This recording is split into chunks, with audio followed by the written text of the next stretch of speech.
네, 저희 KBS 부산은 지난주 끈질기게 이 해양 레포츠 시설인 남천 마리나가 5년 만에 문을 닫았다는 소식 전해드렸습니다.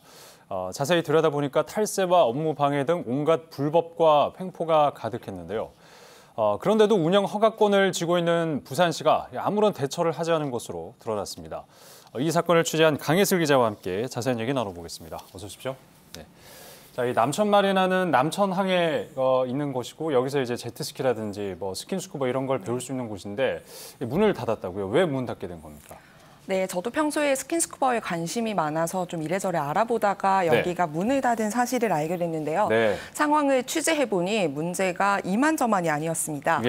이곳을 운영하는 진일 월드마린이라는 사업자가 있는데요. 이 사업자가 바다를 사용하는 대가로 그 공유 수면 사용료인 세금을 매년 1억 원 가량을 내야 하는데요.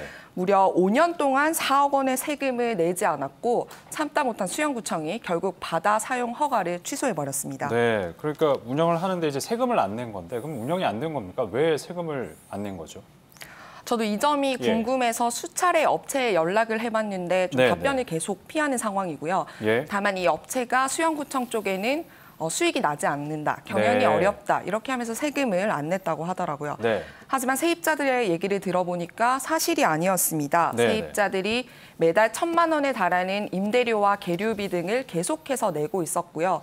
또 사업자가 경영이 계속 어렵다고 하소연을 하니까 또 원래 안 내던 관리비까지 월 500만 원씩 꼬박꼬박 냈다고 합니다. 대충 이렇게만 어림잡아 봐도 사용자가 벌어들이는 수익이 2억 원에 달합니다. 네, 그러니까 거기에 이제 새들어 있는 업체들 얘기를 들어보면 이제 수익이 있는 건 분명한 것 같은데 그런데도 이제 사업자가 세금을 안 낸다는 거 아니겠습니까?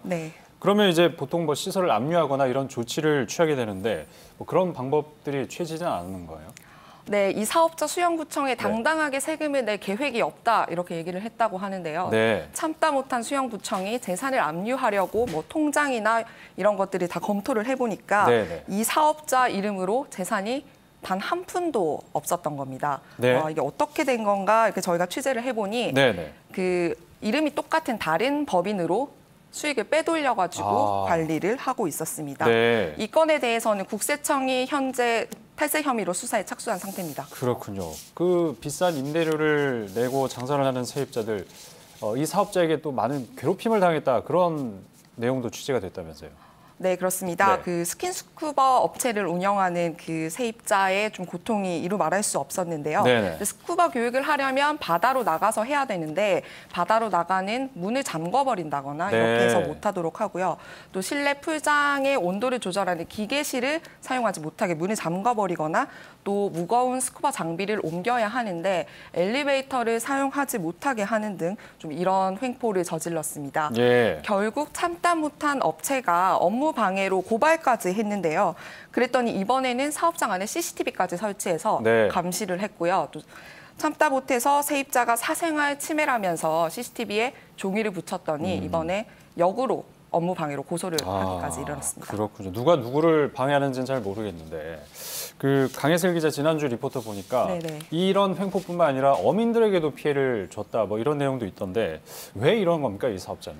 어민들에게는 원래 개발을 하는 대신 그 계류비를 무상으로 낼 수 있도록 애초에 계약을 맺었었는데요. 갑자기 계류비를 내라면서 불법으로 계류하고 있다고 해경에 민원을 넣었고 이 사업자의 말만 들은 해경이 어선의 위치 발신 장치를 떼버리기까지 합니다. 그래서 사실상 지금 조업을 못하는 상태로 어민들은 있고요. 이 사업자 도대체 왜 이러나 저도 정말 궁금했는데요. 결국 돈 때문이었습니다. 세입자들은 취재진에게 여기 수익이 잘 나오니까 사업자가 직접 운영을 하고 싶어서 본인들이 계속 쫓아내려고 했다 이렇게 얘기를 하고 있고요.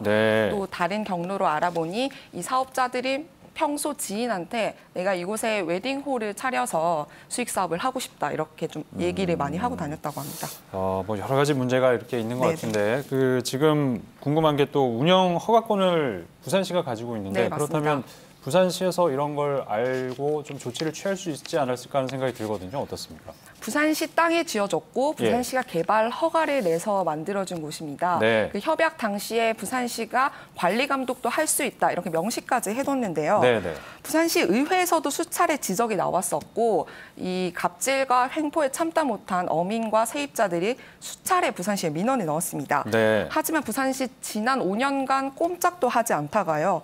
저희 취재가 시작되고 나서야 운영 허가를 좀 취소하겠다면서 법률적 검토에 들어갔습니다. 네. 외부에 자문을 맡겼는데 빠르면 이번 주 내로 나올 것 같긴 한데요. 네네. 그래도 이미 수년간 세입자 어민들이 피해를 보고 나서 좀 이루어진 조치라 부산시가 비판을 피하기는 어려워 보입니다. 네. 그래서 이제 법률 검토 조치를 빨리 좀 취해야 될 것 같고 국세청에서도 이걸 또 조사 중이라고 하니까 후속 보도 나오는 대로 저희가 또 들어보도록 하겠습니다. 강혜슬 기자 수고하셨습니다. 고맙습니다. 네, 감사합니다.